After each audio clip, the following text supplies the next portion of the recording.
Bien le bonjour depuis Fujifaru. En fait, à chaque fois qu'on va au spa, on prend le petit déjeuner ici, sur la terrasse. C'est beaucoup plus sympa, surtout avec cette vue incroyable.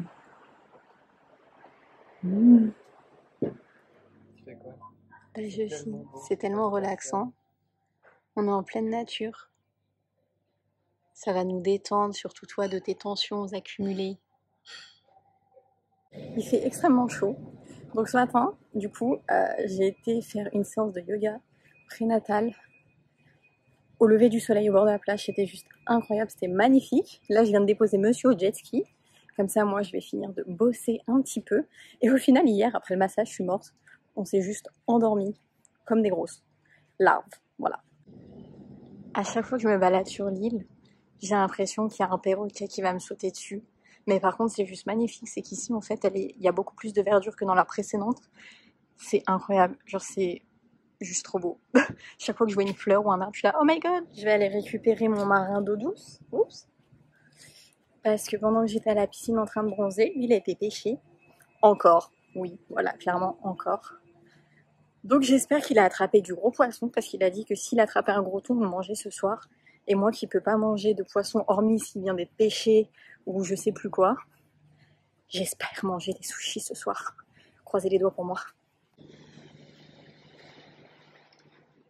Cette vue incroyable, j'ai vraiment pas envie de partir, je pourrais rester là 3 semaines, 1 mois, facile.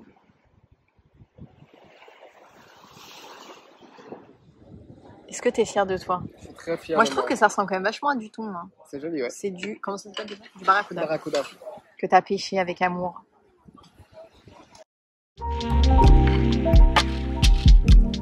Bonjour à tous, j'espère que vous allez bien. Alors du coup je finis ce vlog des Maldives une fois qu'on est rentré à la maison. On voulait tout simplement profiter des derniers jours sur place. C'était vraiment un voyage paradisiaque et du coup on a fini par se fiancer. Je n'ai pas ma bague parce que elle est tout simplement partie se faire réajuster parce que ce n'était pas la bonne taille. C'est un voyage que je suis pas prête d'oublier, c'est-à-dire que je suis partie en couple et enceinte d'un bébé d'un certain sexe, je suis revenue fiancée et enceinte le sexe du bébé a changé entre temps, voilà. Donc voilà, je vais vous raconter un petit peu la demande sans rentrer dans trop les détails personnels, mais juste que voilà, ça me fera aussi une trace de ce souvenir. En fait, il faut avoir la backup story entière. Ce qui s'est passé, c'est que il y a des mois de ça, on voulait partir aux Maldives et j'en parle à ma manucure. Et je lui dis, ouais, on va sûrement aller aux Maldives et tout, machin. Elle me dit, mais meuf, obligée, il va te demander aux Maldives et tout. J'étais là en mode... Moi, le mariage, honnêtement, c'est jamais un truc qui m'a fait rêver, c'est jamais un objectif de vie. On en avait parlé, mais je voyais ça comme un truc abstrait dans 2, 3, 4, 5 ans, tu vois. C'est pas une obligation dans notre couple, j'étais absolument très bien comme ça. Je suis très bien fiancée aussi, hein, c'est pas la question.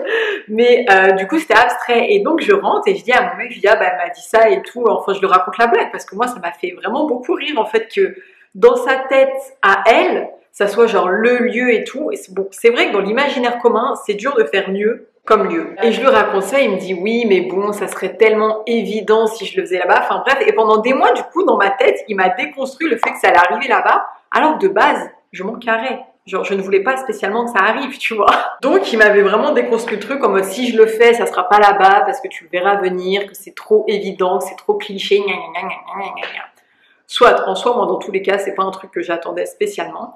Et pourquoi pour moi c'était aussi impossible? Parce que je vous explique, on est parti à Paris pour déposer les petites chiennes chez ma mère. Et moi je suis grave vieux jeu. Et genre si t'as pas demandé à mon père, c'est mort, tu vois. Et en fait quand on est arrivé à Paris, mon père lui était actuellement à Los Angeles. Donc en fait ils se sont pas vus. Donc je me suis dit, c'est impossible en fait. Dans ma tête, FaceTime et les téléphones n'existaient pas, d'accord? Donc pour moi, vraiment je suis partie au Maldives chill, enfin... Je m'en foutais, j'étais partie, on allait faire une super baby moon, on allait kiffer, on allait faire de la plongée, enfin, j'étais au 7e ciel. Donc on change d'île, et à savoir que donc sur chaque île, on a une personne qui s'occupe de toi, donc à chaque fois c'est mon numéro de téléphone parce que je suis celle qui parle le mieux anglais des deux, voilà, sachant que mon chéri ne parle vraiment pas très bien anglais. Du coup la personne qui s'occupe de nous, elle s'appelait Diksha, on arrive et tout, et je crois que c'est au bout de 24 ou 48 heures, en tout cas c'était le samedi soir, elle me dit ça et elle me dit écoute, demain vous avez un événement avec Maldives Secret. Donc Maldives Secret c'est en fait l'organisation de mon ami qui a fait notre voyage. Et moi, trop contente, je pose le téléphone, je dis « Ah, et tout, c'est super, on a un événement sur une espèce, en fait, c'est une île déserte juste à côté de l'île où on était. C'est une île où de base les gens ne vont pas. Et en plus, en arrivant si pleine, j'avais vu cette île et je dis « Oh, c'est trop mignon, j'aimerais trop aller manger là-bas. » Bref. Donc je dis ça à Flo, je dis « Ah, ben trop bien, écoute, demain, apparemment, on a un événement avec Maldives Secret à 17h. » Soit. J'étais trop ravie, je me suis dit « Oh, c'est trop cool, c'est pour ma pote, machin. » Peut-être elle fait ça avec les gens avec qui elle organise un voyage. J'en sais rien, tu vois, j'étais sur autre chose parce que comme je la connais, j'ai pas vu le truc venir. Et donc on y va à 17h, on se prépare et tout. Moi je mets ma petite robe blanche parce que je pensais qu'on allait faire un goûter en fait sur cette île. Et donc on y va, on monte dans une espèce de pirogue. Donc il y a Florian, Diksha, le mec qui pilote la pirogue. Et je vois un photographe. Et moi la meuf, mais vraiment la meuf perdue, je dis oh punaise, trop bien, on va faire un shooting pour Maldives Secret parce que je me dis parfois tu peux faire un shooting organisé. Elle, ça lui fait de la pub, nous ça nous fait des super photos romantiques dans un cadre paradisiaque. Bénéf, tu vois, j'étais vraiment en fait du coup buggée sur l'idée qu'on allait faire un shooting pour ma pote. Voilà, je suis dans l'eau, sur cette pirogue et je dis, dans ma tête c'est ça, j'étais vraiment focus sur ça. Et on arrive sur l'île, donc je vois un espèce de setup avec de la bouffe. Donc j'étais ravie parce que je commence à avoir la dalle, tu vois. Et le photographe, il me dit, tu sais pourquoi je suis là et tout? Et je lui dis, bah ouais, pour faire un shooting pour Maldives Secrets. Ok, soit. Moi, je suis vraiment focus sur ce truc. Et on arrive et il me dit, non, mais en fait, je t'ai menti, c'est pas Kate, on n'est pas là pour Maldives Secrets, c'est moi qui t'ai organisé ça. Et moi, je dis, mais non, je te crois pas, j'ai au pire, bénéf, dans tous les cas, je suis restée bloquée sur l'idée de shooting dans ma tête, d'accord?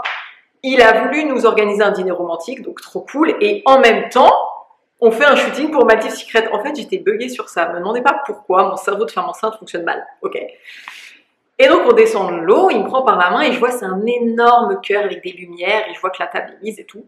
J'ai envie de manger, d'accord. Et donc, il me tient la main et il commence à me balader, il me dit on va faire un tour. Et donc, je vois donc Diksha qui s'éloigne avec le photographe. Et moi, je suis tellement focus sur le shooting que lui, il me parle, il me fait tourner autour de ce cœur. Là, je sais pas ce qu'il veut, tu vois. Et je regarde en arrière, j'arrête pas de guetter le photographe parce que je me dis, mais quand est-ce que le shooting il démarre? Moi j'ai faim, j'ai vu il y a la table et tout, j'ai faim. Et il commence à me parler et tout. C'est horrible, j'ai honte de moi. Et il a la main moite. Mais quand je te dis moite, j'ai cru qu'il avait mis la main dans l'eau et moi à un moment donné, il me balade et tout dans le sable, là, j'en avais marre. Et j'enlève ma main, je dis mais c'est quoi ton problème? T'as la main moite, t'as un problème, enfin qu'est-ce que t'as, tu vois? Qu'est-ce que tu vas me dire comme connerie? Enfin t'as pas l'air bien, t'as pas de mer, j'en sais rien. Et il me dit bon tu sais quoi, je vais te prendre en photo, avance vers l'eau. Je vais toujours pas manger en fait, ok, pas grave. Donc j'avance vers l'eau, j'avance et je me dis mais j'arrive vraiment au bord de l'eau, les pieds dans l'eau. Je me dis à quel moment il va me dire stop, il veut que j'aille dans l'eau avec ma robe, il veut quoi? Et là je me retourne et je le vois donc un genou au sel. Et mon réflexe a été très étrange. C'est-à-dire que je me suis dit, il pousse un peu le délire du shooting romantique loin. Je suis vraiment restée bloquée sur ça. Donc il me dit sa demande. Et moi, je lui demande 3 fois. Je dis, mais t'es sûre, hein? Je lui dis, t'es sûre? Parce que c'est pour la vie. T'es sûre? Et j'ai pensé à une personne improbable en ce moment-là. C'est-à-dire que pendant qu'il m'a fait sa déclaration au sol et que je lui dis 3 fois, t'es sûre? Je lui dis, mais t'as demandé à mon père? Qui fait ça? Qui, pendant une demande en fiançailles, parle de son père? Parce que c'était...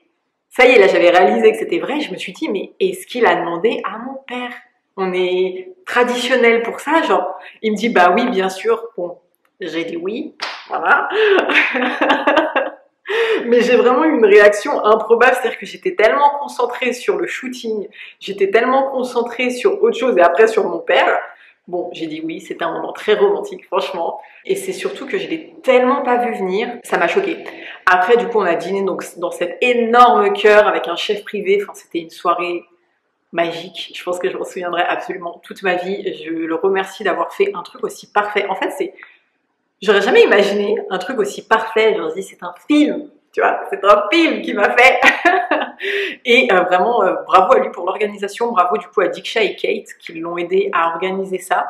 Parce qu'en fait, pour moi, comme il parle pas anglais, c'était impossible qu'il arrive à faire ça parce que c'est moi qui m'occupais de réserver tout. Enfin, je sais pas si tu vois ce que je veux dire, j'étais vraiment dans un autre monde. Donc il a réussi à organiser ça, en fait, ça faisait des mois qu'il faisait ça avec Kate et du coup, une fois arrivé sur l'île, je sais pas, il a réussi à avoir le numéro de Diksha, ils ont fait Google, j'en sais rien ce qu'ils ont fait. Au final, j'ai appris après que tout le monde était au courant dans notre entourage, ma famille, parce qu'il a demandé de l'aide à ma sœur pour la bague, enfin voilà. Donc tout le monde savait, sauf moi. J'étais tellement sur autre chose que je l'ai pas vu venir et que vraiment c'était un moment juste magique, donc purée, je vais me marier quoi. Du coup, nous avons été coupés parce que monsieur m'a appelé en plein milieu pour nous dire qu'il va chercher la poussette qu'on a commandée. Je suis grave heureuse. Bref, tout ça pour dire que c'est un moment magique que je l'ai vraiment pas vu venir. Et après, je me suis dit, mais t'es grave un bon menteur, c'est inquiétant. Mais bravo à lui pour avoir organisé un truc aussi parfait. Je pense que même dans mes rêves, j'aurais jamais imaginé ça. Donc voilà, on va se marier. On n'a pas fixé de date, hein, clairement. Moi, je me dis, j'ai envie d'accoucher tranquille, que le bébé soit assez grand pour venir nous apporter les alliances. Enfin voilà, je suis choquée. C'est fou comment la vie peut changer. Mais voilà, on est absolument très heureux, on est ravis. J'aurai pas ma bague tout de suite, c'est le seul truc. Je pense que le temps de la remettre à taille et tout, parce que c'est un peu compliqué. Je l'aurai dans quelques semaines. Ça y est, on a passé un step. Je suis trop heureuse. En tout cas, voilà, je voulais partager ça avec vous. C'était un peu la fin de ce vlog paradisiaque aux Maldives, qui s'est fini sur une note incroyable. Je pense que jamais, jamais je n'oublierai ce voyage. C'est sûrement un des plus beaux de ma vie. Donc j'espère que ce petit vlog vous aura plu, même s'il était un peu court du coup, parce qu'on a vraiment profité sur place. N'hésitez pas à me suivre sur mon Instagram. J'ai aussi un TikTok, alors j'essaye de comprendre TikTok en ce moment. Voilà. Suivez-moi sur Insta, TikTok, Snap, où vous voulez. Moi, je vous fais des gros bisous et je vous dis à très vite. Mouah.